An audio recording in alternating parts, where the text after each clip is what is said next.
Today we're going to switch things up a little bit because I'm actually not a big fan of TV shows. Give me Seinfeld. I'm actually almost done with the first watch of How I Met Your Mother. There's some stuff that I do like, but for the most part, it's a world that you're committing to be in, and I kind of just don't care to be in that world for too long. I like limited series. I'm here for that. Ozark's great. Love that show. That's pretty cool too. However, there is a show that I think every kid probably my age grew up watching to get the shit scared out of them, and that is X-Files. However, today we're going to talk about a specific episode that was once banned from TV. That is the second episode of the fourth season, titled Home. Home originally aired on October 11th, 1996, directed by Kim Manners and written by Glenn Morgan and James Wong. Home is widely considered one of the most controversial episodes in the show's history due to its disturbing content. It marked a significant departure from typical X-Files fare, leaning heavily into horror territory. The episode's graphic and unsettling nature led to it being the first in the series to receive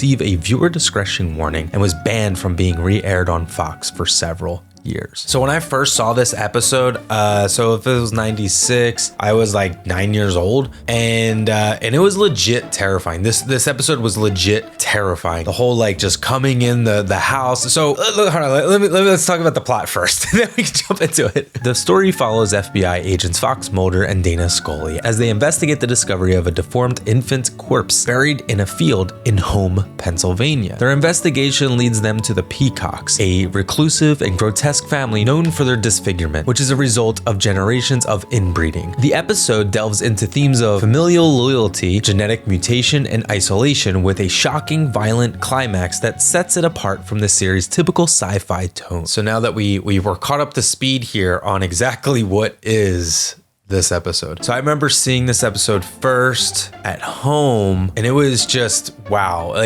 So the family members, they come in and terrorize certain citizens within the town of Home. And the key thing of why I think one of the reasons why this terrified me, just one, because there's a handful. One was that growing up in southern New Jersey, especially being young, you kind of think that just Pennsylvania is this small and it's right next door, and Pennsylvania is right next door.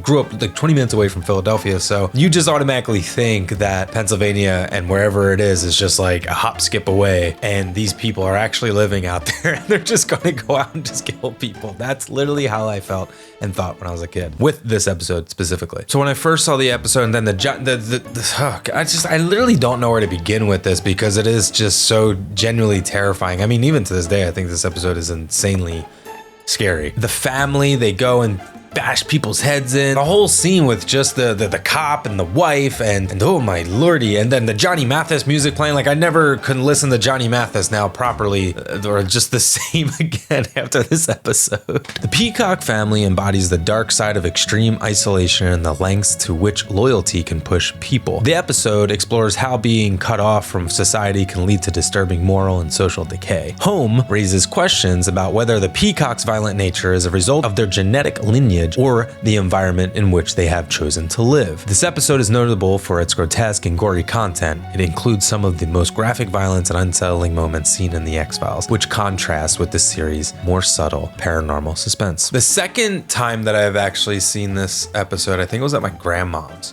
And it would play that because I like X-Files. I think it played 9 o'clock at night or something. So it was just dark and scary and cold, and you just thought that these people actually existed. So that was the second time that I saw the episode. But then I remember not being able to find the episode for the longest time because later found out that it was banned. Due to the episode's disturbing content and the viewer complaints it received, Home was banned from re-airing on Fox for several years after its initial broadcast. This notoriety only increased its cult status among fans of the show. The writers, Glenn Morgan and James Wong, were partially inspired by stories of inbred families, including accounts found in the memories of Charlie Chaplin and anecdotes about the Ward family in the Scottish Highlands. These real-life influences lent the episode an air of unsettling realism. I can't explain enough how real this episode felt.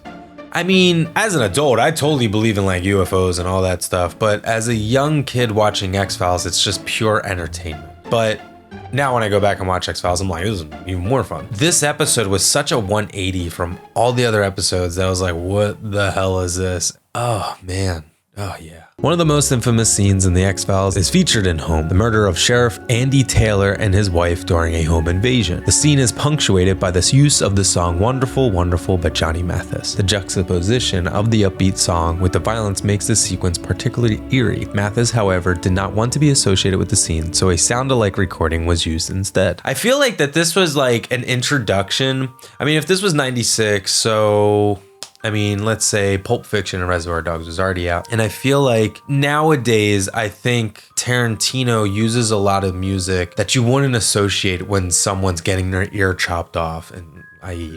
Reservoir Dogs, or when someone's having a drug overdose. So in Pulp Fiction. And so I feel like this was another one of those moments where, because it was such an upbeat, like happy, it was Johnny Mathis. Like, I'm used to listening to Johnny Mathis's Christmas music every damn year. And now all of a sudden I'm hearing this song being played while this family is being brutally murdered. So it just like really threw like this whole new thing in my brain with like mixing music up into scenes that have that conventionally wouldn't fit in there. So yeah, that's why like it's just it like I don't know. I don't even know where I'm going with that, but Jesus. Despite the intense horror, Home features moments of characteristic banter between Mulder and Scully, providing some levity and showcasing their chemistry. This balance helped maintain the dynamic that fans loved, even in such a dark episode. So I grew up pretty much watching like X-Files. I don't remember if it was every Friday or every Saturday. It'd be like one of those things like too, like, oh, you know, there's no good movies out at Blockbuster tonight, so we're just gonna watch X-Files. Or do we watch X-Files and watch a scary movie or just a movie in general? But X-Files was one of those like first shows that I remember, minus like Melrose Place and like Beverly Hills 90210 or something. You know? I don't know. This was such like a segue for me too as a kid to really get into horror movies as well. So thank you, X-Files. Kim Manners, known for his work on numerous X-Files episodes, directed Home, with an emphasis on gothic and southern horror influences. Manners' choice of camera angles and lighting helped amplify the grotesque and suspenseful atmosphere that defined the episode. I don't know many other of the episodes that he directed, but this episode in general had such a different feel. So Glenn Morgan and James Wong, I believe that they were producers, they were just like main writers for the show, but Glenn Morgan went on to direct like the remake of Black Christmas, the 2006 Black Christmas. But he's also gone on, and James Wong too, they've worked on like Final Destination, the handful of those ones I think. So it's really cool to see like where they got their start, which I believe it was X-Files. I don't know, I'm not a YouTuber, I'm not 100% committed to researching every video. This episode marked the return of writers Glenn Morgan and James Wong to the series after departing to work on Space, Above and Beyond. Their return brought a more horror-centric and character-driven storytelling approach to the show. Home was the first X-Files episode to carry a viewer discretion warning due to its violent and unsettling content. This decision was a significant move for network television at the time and indicated just how far the episode was pushing boundaries. Despite its initial controversy, Home is now regarded as a landmark episode in the horror genre of television. Its influence can be seen in later TV shows that push the envelope of what could be depicted in terms of violence and shock value. It is often cited as one of the best, albeit most disturbing, episodes of The X-Files, and has been ranked highly in fan and critical lists. There's really like not much else I could say about this episode besides like, if you have not watched it, go watch it, because it's so good. It's so, if you want like an hour long, 45 minutes long, like just like horror movie, solid horror movie, go watch this. Screw whatever new horror movie has just came out, not mentioning any names, and just watch this because it will 1000% top the new horror movies that come out these days. Home remains one of the most talked about episodes of The X-Files for its fearless storytelling and intense subject matter. It showcases the series' ability to experiment with different genres and tones, cementing its reputation for blending sci-fi, horror, and procedural drama. The episode's lasting impact on the horror genre in television is seen in how it opened the door for more graphic and mature storytelling, setting a precedent for shows like American Horror Story and Hannibal. Hannibal was so good. Can we bring that back? Can we just get one more season out of that? I'd be curious to see. I didn't really get into the newer X-Files episode that wound up that they wound up doing. But I would be curious to see more X-Files episodes like this one, especially because, well, so Fox owns it, so then I guess Hulu owns X-Files at this point. Disney owns X-Files at this point. It's good. It's so awesome to like think that like Mulder and Scully are just like Disney princess and prince. But Scully. But anyway, that's it for today. If you haven't seen this episode of X-Files, go watch it. It's titled Home. It's season 4, episode 2. It is so damn scary. It is so damn good. You should go see it and go watch it. I probably won't ever cover another episode of TV. So enjoy this one.